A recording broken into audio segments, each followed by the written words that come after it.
Hello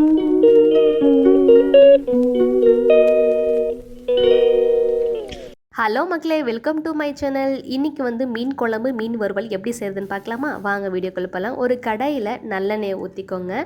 உங்களுக்கு தேவையான அளவு வந்து வெந்தயம், ஜீரகம், பெருஞ்சீரகம் இது ஆட் பண்ணிக்கோங்க. லாஸ்ட்டாக கடுகு போட்டு நல்லா பொரிஞ்சதுக்கப்புறம் 5 பச்சை மிளகாய் கீனி போட்டுக்கோங்க. என்கிட்ட சின்ன வெங்காயம் இல்லை, அதனால் பெரிய வெங்காயத்தை பெருசு பெருசாக கட் பண்ணிக்கிட்டேன். அதுக்கப்புறம் கருவேப்பிலை கொஞ்சம் ஆட் பண்ணிக்கலாம்.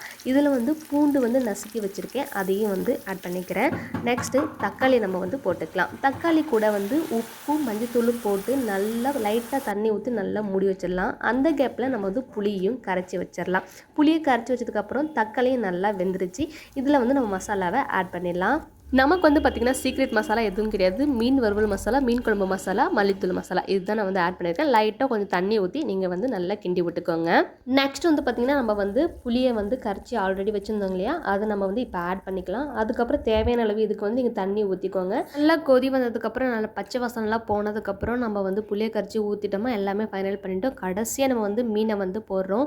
மீன் வந்து பார்த்திங்கன்னா ஃபைனலாக எப்படி என்ன பண்ணணும் அப்படின்னா, ஒரு 3 கொதி வந்தவொடனே நீங்கள் வந்து ஆஃப் பண்ணிவிடுங்க, இல்லைனா மீன் வந்து கரைஞ்சிரும். இந்த மாதிரி கருவேப்பிலை போட்டு நல்லா இது பண்ணிடுங்க. இங்கே பாருங்கள், இந்த மேலே வந்து பார்த்திங்கன்னா தனியாக எண்ணெய் பிரிஞ்சு வரும். இந்த ஸ்டேஜில் நம்ம வந்து ஆஃப் பண்ணால் போதும். ஆனால் இன்னும் கொஞ்சம் நேரம் நான் வந்து கொதிய வச்சேன். நல்லாவே இருந்துச்சு. சத்தியமாக என்னோடய ஹஸ்பண்ட் வந்து வேறு லெவலில் இருக்குது, சூப்பராக இருக்குதுன்னு சொன்னார்.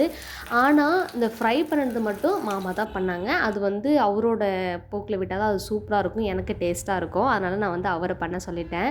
நெக்ஸ்ட்டு வந்து பார்த்திங்கன்னா நம்ம வந்து இப்போ வந்து சாப்பிட போகிறோம். சாப்பிட்டுட்டு எப்படி இருக்குது அப்படின்னு சொல்லிட்டு மாமா ரிவ்யூ சொல்லிட்டோம்.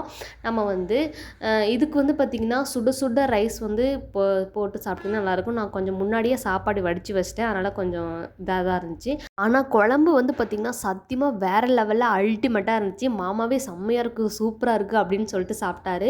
உங்களுக்கு வேணும் குழம்பு வந்து பார்த்திங்கன்னா இன்னும் கொஞ்சம் எனக்கு தடுப்பாக வேணும் அப்படின்னு சொன்னால் லைட்டாக பொட்டுக்கல்லை மட்டும் நீங்கள் வந்து அரைச்சி ஊற்றிக்கோங்க. நான் வந்து அதெல்லாம் ஊற்றலை, நான் நார்மலாகவே அப்படியே விட்டுட்டேன்.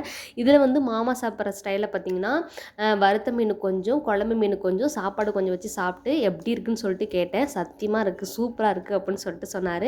சரி ஓகே, நானும் வந்து சாப்பிட்டு பார்க்குறேன் அப்படின்னு சொல்லிட்டு நானும் அதே போலேயே தான் அவர் எப்படி சாப்பிட்டாரோ சேம் அதே போல் தான் நானும் சாப்பிட்டு பார்த்தேன். நல்லா இருந்துச்சு.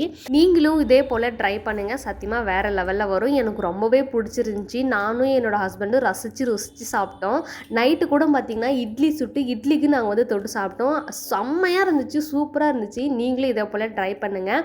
நான் வந்து ஃபஸ்ட் டைம் வந்து மீன் குழம்பு சமைச்சிருக்கேன். எனக்கு வந்து எப்படி சொல்கிறது, இதுக்கப்புறம் மேலும் மேலும் நான் நல்லா சமைப்பேன் அப்படின்ற ஒரு நம்பிக்கை எனக்கு வந்திருக்கு. ஓகே மக்களே, பாய். நெக்ஸ்ட் வீடியோவில் பார்க்கலாம். வீடியோ பிடிச்சிருந்தா லைக் பண்ணுங்கள், ஷேர் பண்ணுங்கள், பெல் ஐக்கனை கிளிக் பண்ணுங்கள், என்னோட சேனலுக்கு சப்ஸ்கிரைப் பண்ணுங்கள் அண்ட் சப்போர்ட் பண்ணுங்கள்.